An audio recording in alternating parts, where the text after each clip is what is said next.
நீங்கள் பார்த்து கொண்டு இருப்பது உங்கள் கௌசிகா ரிவ்யூ. சரி வாங்க வீடியோக்குள்ள போய் என்ன நடக்க போகுது அப்படின்னு சொல்லிட்டு பாத்தீங்கன்னா அருமையான ஒரு சூப்பரான கண்டென்ட்டோட தான் வந்திருக்கும். நம்ம மல்லி இருக்காங்களா, அவங்க பிரெக்னன்சியா இருக்க வாய்ப்பு இருக்கு அப்படின்னு சொல்லிட்டு ஒரு கருத்து கணிப்புல நியூஸ் வந்திருக்குங்க. அப்படி என்ன ஆச்சு ஏதாச்சு எப்படி இதை சொல்ற அப்படின்னு சொல்லிட்டு பாத்தீங்கன்னா, நம்ம விஜயும் மல்லியும் ஓரளவுக்கு ரொம்பவே இப்ப க்ளோஸ் ஆயிட்டாங்க.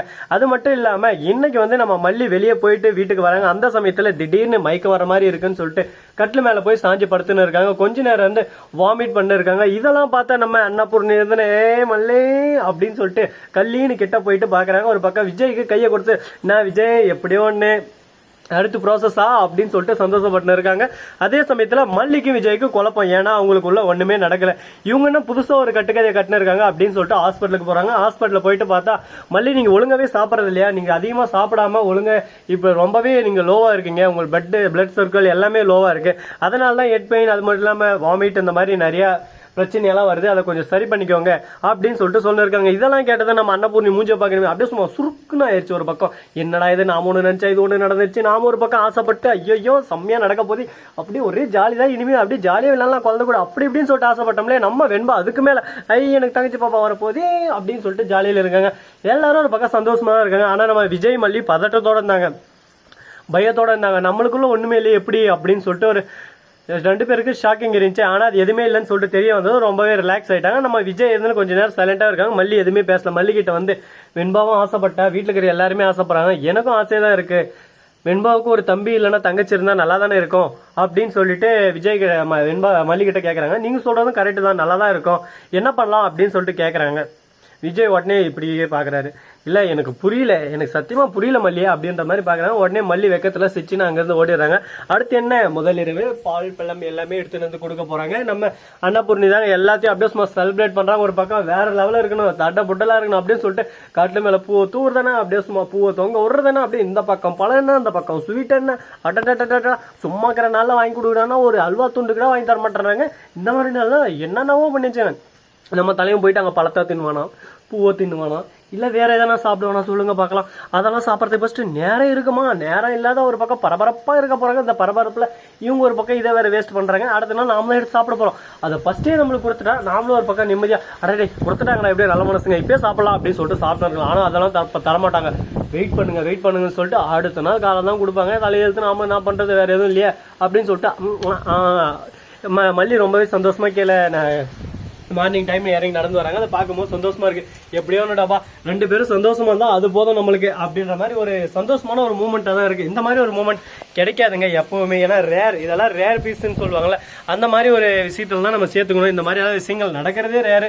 இது ரொம்ப சந்தோஷமா இருக்கு. ஒரு பக்கம் சரி இருக்கட்டும் அப்படின்னு சொல்லிட்டு ஒரு பக்கம் மகிழ்ச்சியோட தான் போயின்னு இருக்காங்க. சரி போனதை போச்சு, இதுக்கப்புறம் என்ன பண்ணலாம் ஏது பண்ணலாம் அப்படின்னு சொல்லிட்டு நிறைய விஷயங்கள் எல்லாம் அவங்களுக்குள்ள திங்க் பண்ண ஆரம்பிச்சாங்க. ஏன்னா ஒவ்வொரு விஷயத்தையும் திங்க் பண்ணுங்க. ஏன்னா எந்த ஒரு விஷயத்தையும் திங்க் பண்ணா இப்போ நம்ம ராஜேஸ்வரிக்கு இந்த விஷயம் தெரிய வந்தா ராஜேஸ்வரி என்ன பண்ணுவான்னு திங்க் பண்ணவே ரொம்பவே கோரமா இருக்கு, கொடூரமா இருக்கு. ஏன்னு சொல்லிட்டு பாத்தீங்கன்னா ராஜேஸ்வரியை பொறுத்த வரைக்கும் நம்ம விஜய்க்கும் மல்லிக்கும் எந்த ஒரு நல்ல விஷயம் நடக்க கூடாது, அப்படி நடந்தா அதை நான் கெடுப்பேன், அதுதான் என்னோட டியூட்டி, அதுதான் என்னோட முதல் ஒர்க்கு அப்படின்னு சொல்லிட்டு ரொம்பவே ஃபாலோ பண்ணிருக்காங்க. இந்த மாதிரி ஒரு கேடுகட்ட கேரக்டர் இருக்கும்போது நம்ம என்னென்ன பண்ணணும், எப்படியெல்லாம் இருக்கணும்னு சொல்லிட்டு நம்ம கண்டிப்பா அதுக்கான முன்னெச்சரிக்கையோட இருக்கணும். இல்லைன்னா நம்மளுக்கே ஒரு பக்கம் ஆப்படிச்சுட்டு ஓரமா உட்கார வச்சிருவாங்க. அந்த அளவுக்கு நம்ம அன்னபூர்ணியும் ராஜேஸ்வரியும் ரொம்பவே இதுங்க. ராஜேஸ்வரிக்கு ராஜேஸ்வரி என்ன வேணா பண்ண, எல்லா விஷயத்திலும் நான் தடுத்து என் மல்லியும் விஜயும் எப்பவுமே எதுவும் பண்ண முடியாது. வெண்பா படிக்க மாட்டா அப்படி இப்படின்னு சொல்லிட்டு ரொம்ப இன்ஸ்டால் பண்ணிருக்குல்ல. வெண்பா பாரு ஸ்கூல் ஃபர்ஸ்ட் வருவா, எல்லாத்துலயும் அப்படியே சும்மா கிளின்னு கிழிச்சு தள்ள போறான். அந்த மாதிரி ஒரு பக்கம் நான் உருவாக்க போறேன் வெண்பாவை அப்படின்னு சொல்லிட்டு சவால் விடுறாங்க. சவால் விடுறதே நம்மளுக்கு அல்வா சாப்பிட்றதே எல்லாமே ஒண்ணுதான், சந்தோஷமான விஷயம் தான். எப்படியோ ஒன்று மகிழ்ச்சியா சந்தோஷமா இருந்தா போதும்டா. வாழ்க்கைன்றது ஒரு டைமுங்க, அது எப்படி அனுபவிக்கணுமோ அந்த மாதிரி அனுபவிச்சு சந்தோஷத்தோட ஒரு பக்கம் சொர்க்கமே என்றாலும் அந்த மாதிரி பாட்டை போட்டுவிட்டு ஒரு பக்கம் தடபுடலாம் இருக்கலாம். அப்பதான் ஒரு பக்கம் மாசாவும் இருக்கும், ஒரு பக்கம் கிளாஸாவும் இருக்கு. சரி போனது போச்சு ஆனதாச்சு, இதுக்கப்புறம் என்ன பண்ண போறோம், ஒர்க்குக்கு என்னடா பண்ண போறாங்க. நம்ம மல்லி நான் ஒர்க்குக்கு போறேன் அப்படின்னு சொல்லிட்டு விஜய் கிட்ட கேட்கறேன். விஜய் ஏன் நான் போக மாட்டான், என்ன பார்த்தா ஒர்க்குக்கு போற மாதிரி தெரியல, என்ன மல்லி என்ன இப்படி இன்சல்ட் பண்றேன், எனக்கு மனசு எப்படி வலிக்குது தெரியுமா. விஜய் நான் சொல்றது உங்களுக்கு புரியல, நான் ஒர்க்குக்கு போறேன், நீங்க பிசினஸ்ல எப்படி முன்னேறதுன்னு பாருங்க. நாம உங்க அக்காளுக்கு மிரட்டல் விட்டு வந்தோம்லையே, வார்னிங் விட்டு வந்தோம், ஞாபகம் இருக்கா. ஜெயிக்கணும், எப்பவுமே ஜெயிக்கணும் சொன்னாதான் கேட்பாங்க. என்னமே ஜெயிக்காம இருக்கான் பாத்தீங்களா, அவன் சொன்னா எதுவும் கேட்க மாட்டாங்க. அதனால நம்ம ஜெயிக்கணும், ஃபர்ஸ்ட் ஜெயிச்சுட்டு அதுக்கப்புறம் பேசணும்.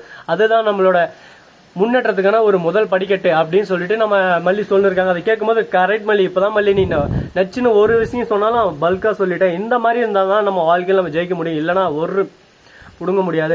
அதனால ரொம்பவே ஹார்ட் ஒர்க் போட்டு என்னென்ன பண்ணலாம் ஏது பண்ணலாம்னு சொல்லிட்டு மல்லி ஒவ்வொரு விஷயத்துல சிந்திச்சு பண்ணிருக்காங்க.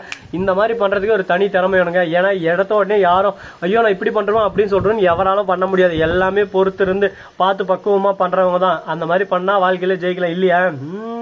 கோவிந்தா ஸ்ரீனிவாசா கோவிந்தா அந்த மாதிரி கோவிந்தா போட்டு தான் போய் ஆகணும். சரி, இதுக்கு நடுவில் இன்னும் என்னென்னலாம் பிரச்சனை வரப்போகுது, இதெல்லாம் எப்படி சமாளிக்க போறாங்க, எப்படி ஹேண்டில் பண்ண போறாங்க அப்படின்ற ஒவ்வொரு விஷயத்தையும் நீங்க தெரிஞ்சுக்கணும்னு நினைக்கிறீங்களா? அதுக்கு நீங்க பண்ண வேண்டியது ஒண்ணுமே இல்லைங்க.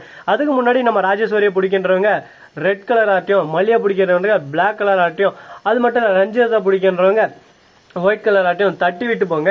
இவங்க யாரையும் பிடிக்காரா, எனக்கு விஜய் தான் பிடிக்கின்றவங்க அந்த வீடியோவை ஷேர் பண்ணி விட்டு போங்க. இந்த வீடியோ பிடிச்சிருந்தா லைக் பண்ணுங்க, கமெண்ட் பண்ணுங்க, ஷேர் பண்ணுங்க, டிண்டிங் பெல்ல தட்டி விட்டு போங்க. மிக்க நன்றி. தேங்க்ஸ் ஃபார் வாட்சிங். Tata, see you.